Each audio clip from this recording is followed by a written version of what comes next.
Мы находимся на складе опорного пункта в зоне проведения специальной военной операции. Анатолий, позывной егерь. Расскажи, пожалуйста, с чего начинается день опорника, как организована работа склада? Вообще, день опорника начинается с вечера насчет, когда приезжаем уже, получается, с выезда. Вечером мы заходим в склад, смотрим, как ребята сейчас и вечером собираем все адресные посылки. Именно то направление, которое едем. Смотрим по заявкам, по посылкам, это все организуем. И вечером уже все компонуем и с утра уезжаем. Сейчас мы в данный момент еще раз смотрим, чтобы не прошли посылки какие-то, которых мы не нашли, в то же направление. Сегодня у нас, например, день начался в 2 ночи. Сегодня встречали делегацию Намского улуса. Вот сейчас едем обратно. Получается, у нас сейчас 6 вечера. Обычно день начинается в 6-7 утра, мы уезжаем.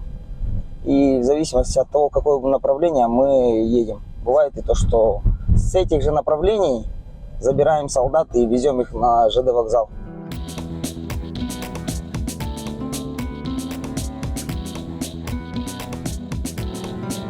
Мы находимся в городе Мариуполь, где идет восстановление дорожной полосы. Видны разрушенные здания, однако восстановление идет полным ходом. Туда, где приходит Россия, все восстанавливается.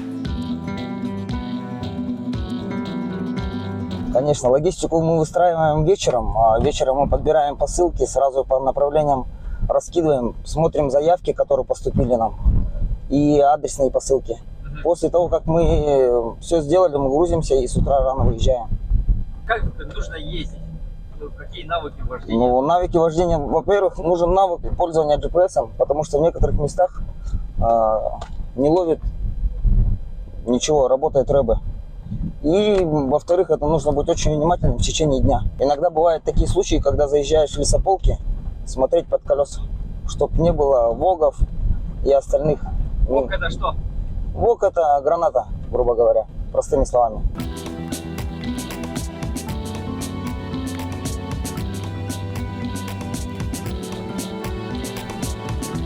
Попадали под прилет? Прилеты были, но прямо чисто по нам их не было. Видели и Хаймерсы, и все остальные тоже ракеты. А если вот смотри, вот, например, на военном сленге шумно, да, это когда идет артобстрел, вот как вообще выбирается, если шумно, стоит ли рисковать, нет? Нет, ну конечно, не стоит рисковать. Если шумно, мы перед тем, как выехать, мы все равно узнаем, в каком направлении, либо идет обстрел или еще что. Все направления, у нас везде есть и друзья, и комбаты, и замполиты, мы всегда всеми на связи. Если мы едем именно в то направление, в последнюю точку, которая ближе к фронту, мы обязательно информацию уточняем. Сейчас у нас была делегация Намского улуса, в принципе, тут люди были оповещены, да, и посылок было много, прямо скажем, да, очень много. Бывает так, что там какая-то одна посылка лежит и, блин, не может дойти до парня? Мы в любом случае, если эта одна посылка осталась даже, и парень был на связи, и то, что он есть, он может быть такой случай, что он уехал на первую линию фронта. Мы в любом случае ему доставим, хоть где бы он ни был. Специалисты опорного пункта помогают бойцам не только адресной и дополнительной помощью, но и тем, чем могут. Так довезли военнослужащего до места службы. Альберт с позывным Якут довольно-таки широко, потому что ролики с его участием набирают миллионы просмотров. Сейчас побыл в отпуске и возвращается в часть.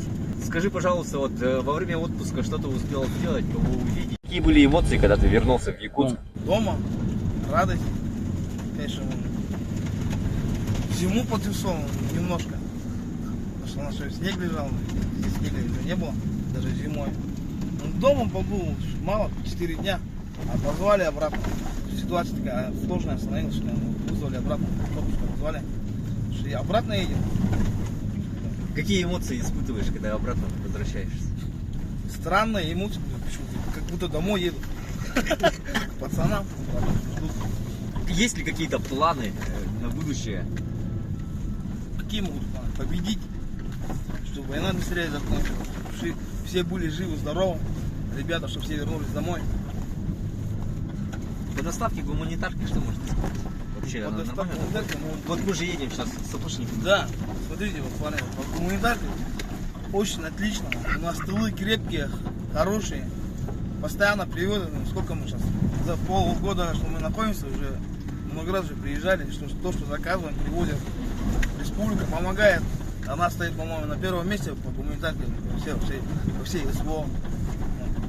Все занимаются. Спасибо пацанам-сапорникам, Андрею Сандоминовичу. Отдельное спасибо главе республики Саха-Якутия Айсену Сергеевичу. Гуманитарка хорошая, дорогая. Все возит квадрокоптеры, вот даже квадроцикл тоже еду с квадрокоптером, с тепловизором. Все с гумки вот, пацанам дали, вот, ребята. Они нужны на передке. Глаза, уши, квадрокоптер. Один квадрокоптер, можно сказать, спасает жизни пацанов, 4-5 спасенных жизней, по идее. Вот. Я вот в основном занимаюсь квадрокоптером, как квадрокоптером, можно сказать даже. Обучение прошел. Да, обучение прошел в Якутске, получается. Ну и сам здесь постоянно летаю, на боевых условиях примерно обучение тоже получил. Отличная вещь, война современная, у кого больше квадрокоптеров, класс. Он имеет выигрышное положение имеет. Ну, то есть, это сейчас информационный век, и все больше и больше этому уделяется внимание. Как, на твой взгляд, вот, тоже есть люди, скажем так, не определившиеся, да, с позицией своей, что им можно сказать? Я могу им сказать одно, что мы все мужчины, присягали на верность Родине. Родина сказала надо, приехали. Я могу сказать своим ребятам тоже.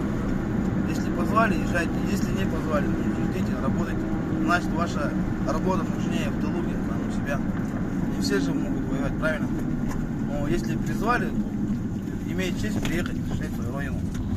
Работа наших ребят уже становится легендой. Многие удивляются расстоянием, которое преодолевает груз, прежде чем попасть к бойцам. Позывной полосатый, расскажи, пожалуйста, с какого года служишь и свои немножко эмоции, как зашла Россия когда? С 2014 года нахожусь на военной службе по контракту. Как говорится, нынешнее ополчение бригады созданы с 15 года первым армейским корпусом. Ну какие были вот ожидания, когда вот помощи России страны, как вот когда вот референдум провели, чтобы... Благодарен всем ребятам с Российской Федерации, те, кто пришли к нам на помощь сюда, на нашу землю Донбасса, где мы родились, где предки похоронены. Мы за нее стоим с 2014 года вот, и будем продолжать это делать. Ребята, да, действительно уделяют внимание, едут через 1000 километров, пересылают гуманитарную помощь, очень оказывают содействие, не только в военном плане, но то есть как третьим армейским корпусом, то есть взаимодействие, налаженность, да и вообще просто от себя хочется благодарность именно выразить пацанам, которые помогают. Видно, заметно, как вот якуты ездят, гуманитарку разводят. Да, Якутия, Приморский, Хабаровский, Владивосток, все эти края, все действительно, я очень благодарен ребятам, потому что через 1000 километров проделавшие уделяют внимание. Чувствуется поддержка огромной страны. Конечно, конечно, мы всегда были с Россией, и перспективы и возможности, это Россия. Это самая большая страна в мире, это лучшая страна.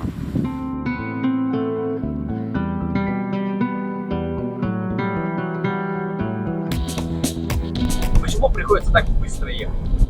Быстро ехать, ну, во-первых, нужно быстро ехать, это для того, чтобы по тебе не сработала птичка.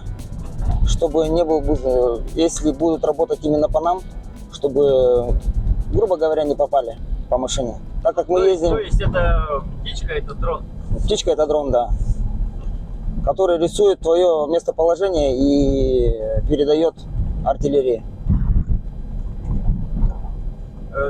Как сильно нагружается машина? Вообще вот по технике что у вас? Ну, по технике у нас нормально все. Машина, конечно, нагружается, но мы ее, грубо говоря, вот мы, например, за 2 недели наезжаем около 10 000 километров. Каждые 2 недели мы ее обслуживаем. Бывают, конечно, проблемы с запчастями, но у нас есть еще и другие машины, которые чередуются с этим.